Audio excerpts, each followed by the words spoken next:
Being مسلم ہم blue کرتے ہیں کہ ہمارے لیے ایک ڈے آف ججمنٹ ہے.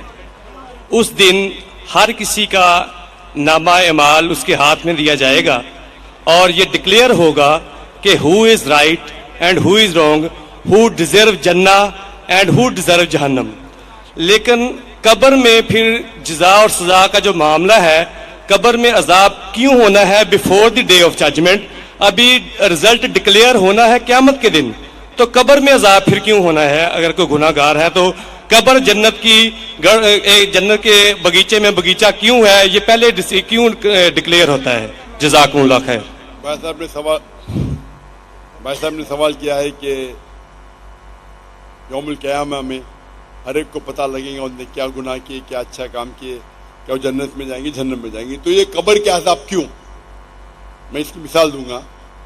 جب آپ کبھی پڑھتے اسکول میں یا کالج میں، ایک ہوتا ہے فائنل ایگزام، اور اس کا جواب ہے سورہ عمران میں سورہ نمبر 3 آیت نمبر 185، کل نفس ذائقۃ الموت، ہر نفس کو موت آئیں گی.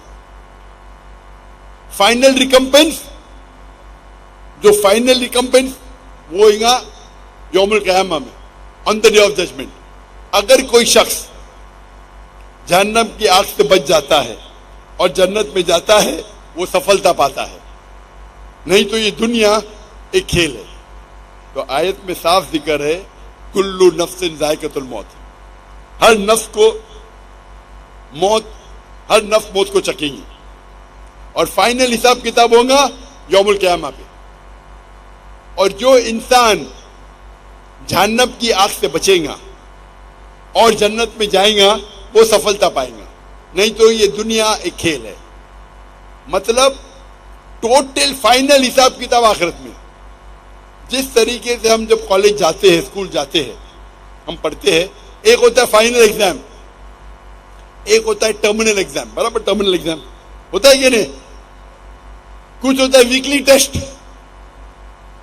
تو جب بھی آپ کوئی بھی چیز اچھا یا برا کرتے ہیں، آپ کو اس کا پنشمنٹ، اس کی جو سزا یا جزا، آپ اچھا کام کیے اس کا جزا یا برا کام کیے اس کی سزا 3 جگہ مل سکتی ہے. ایک دنیا میں، دوسری برزخ میں، اور ایک آخرت میں.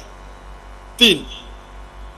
آپ نے کچھ غلط کیے، اللہ تعالیٰ دنیا میں آپ کو سزا دے سکتا ہے. آپ نے اچھا کام کیے، یہ دنیا میں ریوارڈ دے سکتا ہے. ہو سکتا ہے کہ سزا برزخ میں دے یا ریوارڈ برزخ میں دے، ہو سکتا ہے کہ آخرت میں دے. سب سے اچھا آخرہ ہے. تو جو بھی آپ غلط کرتے ہیں آپ ٹوٹل کریں گے، اس کی سزا دنیا، قبر اور آخرت میں ملائیں گے، ٹوٹل صحیح رہیں گے.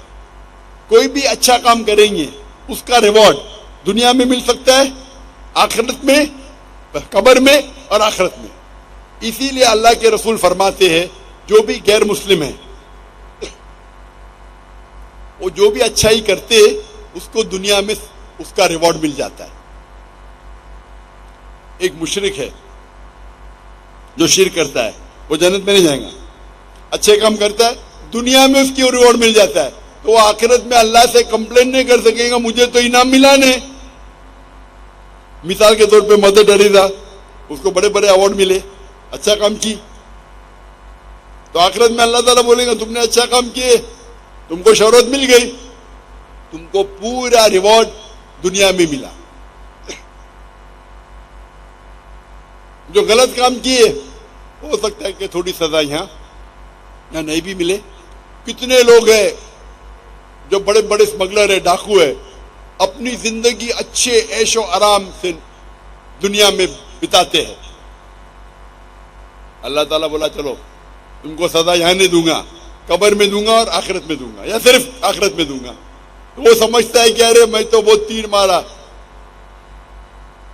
غلط کام کیا، مشرک ہے، ڈاکہ ڈالا، لوگ کا قتل کیا، دنیا میں کچھ نہ اس کو پنشمنٹ ملی. پنشمنٹ مل سکتی ہے قبر میں اور آخرت میں. تو یہ کہنا کہ آخرت میں پنشمنٹ ملیں گی تو قبر میں کیوں مل رہی ہے، آپ ٹوٹل کریں گے تو صحیح رہیں گا. ہو سکتا ہے کہ پارٹ آپ کو دنیا میں ملی, پارٹ سزا آپ کو قبر میں ملی, باقی کی ملے گی آخرت میں. ہو سکتا ہے کہ دنیا میں آپ کو سزا ملی نہیں جو غلط کام کیا آپ نے, ہو سکتا ہے قبر میں بھی نہ ملی تو پوری ملیں گی آخرت میں. تو ٹوٹل صحیح ہے یہ, ہاں لیکن ڈبل سزا نہیں ملیں گی. ڈبل مطلب آپ کو ملنا چاہیے 100 پوائنٹس کی سزا, ہو سکتا ہے کہ 2 پوائنٹ دنیا میں ملے گا, 8 پوائنٹ قبر میں, 90 پوائنٹ آخرت میں. اللہ تعالیٰ ایسا نہیں کرے گا 100 پوائنٹ دنیا میں بھی, 100 پوائنٹ قبر میں بھی, 100 پوائنٹ آخرت میں. یہ غلط ہے. تو اگر 100 پوائنٹ کی سزا ملنا چاہیے آپ کو, کچھ پوائنٹ دنیا میں ملیں گے, کچھ پوائنٹ قبر میں, باقی ملیں گے آخرت میں. جو لوگ, اسی لیے اللہ تعالیٰ اللہ کے رسول فرماتے کہ یہ دنیا جو ہے ایک مسلم کے لیے قید ہے اور ایک کافر کے لیے جنہ ہے. تو ایک غریب یہودی پھٹیلے چٹیلے کپڑے پہن کے, حافظ ابن حجر اسقلانی رحم اللہ ان کے پاس آتے ہو, بولتے یہ حدیث کی کیا معنی ہے, میں تو غریب ہوں اور آپ کے رسول کہتے ہیں کہ کافر کے لیے, اور میں کافر ہوں, کافر کے لیے دنیا جنت ہے, میں غریب ہوں, میرے کپڑے پھٹے, کہاں جنت ہے؟ آپ کے لیے, آپ مسلم ہیں, آپ کے لیے قید ہے, آپ تو عیش و آرام کریں, کہاں قید ہے؟ تو وہ فرماتے ہیں, جواب دیتے ہیں حافظ حجر اسقلانی کہ مسلمان جانتا ہے کہ جو اسے آخرت میں ملے گا وہ جنت, وہ اتنا عظیم ہے کہ اگر آپ دنیا کے سب سے امیر انسان بھی ہو, وہ آخرت کے مقابلے میں کچھ نہیں ہے, یہ قید ہے. آپ دنیا کے سب سے امیر انسان ہو, سب سے طاقتور ہو, سب سے بڑے راجا ہو, لیکن جو آپ کو جنت میں انعام ملے گا وہ اس دنیا کے مقابلے میں قید ہے. اور اگر وہ کافر یہ جانے کہ آخرت میں اس کو جو سزا ملیں گی, یہاں چاہے وہ بدترین سے بدترین انسان ہو, سب سے غریب ہو, سب سے بھوکا, پھر بھی آخرت کے اندر جو سب سے کم آگ آپ کے تلوے کے نیچے رہیں گی تو آپ کا بھیجا ابلے گا, سب سے چھوٹی آگ.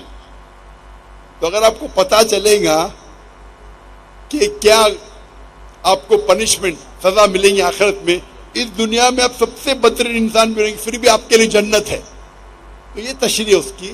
تو ٹوٹل فائنل ریکمپنس آخرت میں ہے, ٹوٹل پنشمنٹ اینڈ ریوارڈ دنیا, قبر اور آخرت ہے. ہوپ دان سے ہم لاسٹ سیشن آخری کو سوال مائک نمبر 2 پہ مختصر آخری سوال. ہلو مسیح خداوند میں آپ سب کو سلام. جی میرا نام سائمن ناصر ہے. یہ آخری سیشن صرف مسلمز کے لیے, مائک نمبر 2 پہ جو بھی مسلم ہیں وہ سوال پوچھ سکتے ہیں. یہ آخری سوال صرف مسلمز کے لیے ہے, مائک نمبر 2 کے پاس جو مسلم ہیں وہ سوال کر سکتے ہیں. سر آپ نے سوال کیا تھا کہ یہ راؤنڈ جو ہے وہ مسیحیوں کے لیے ہے, یہ صرف round last round doctor Zakir Naik صاحب نے کہا, ڈاکٹر صاحب نے کہا تھا لاسٹ راؤنڈ صرف مسلمانوں کے لیے, لاسٹ راؤنڈ شروع ہو چکا ہوا ہے, اس کا آخری سوال ہے. یہ صرف مسلمز کے لیے سوال ہے, پلیز مسلم بھائی آگے آ کے سوال کر لیں.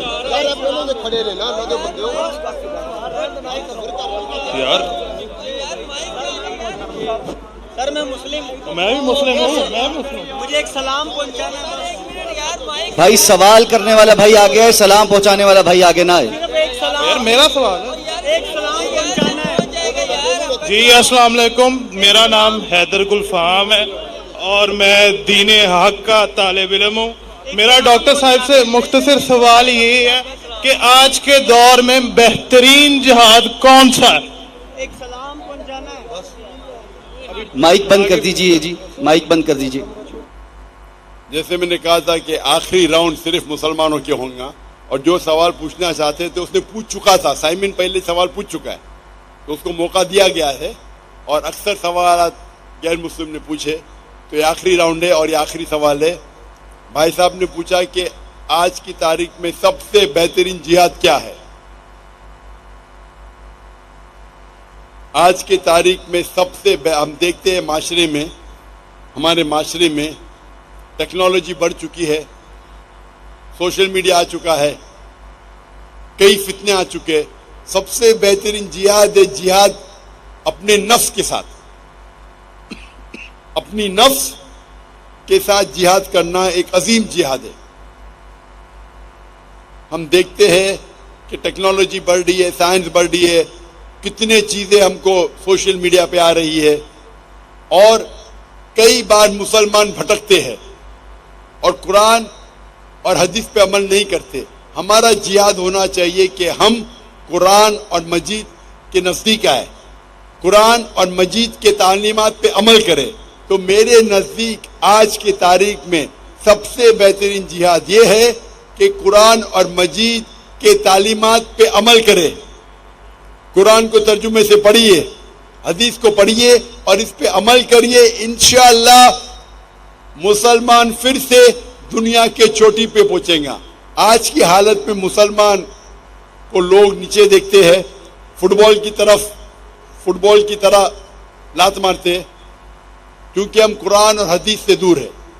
ہم اگر جد و جہد کریں گے قرآن اور حدیث کے روشنی میں, قرآن اور حدیث کے تعلیمات پہ عمل کریں گے, یہ سب سے بڑا جہاد ہے. وآخر دعوانا الحمدللہ رب العالمین.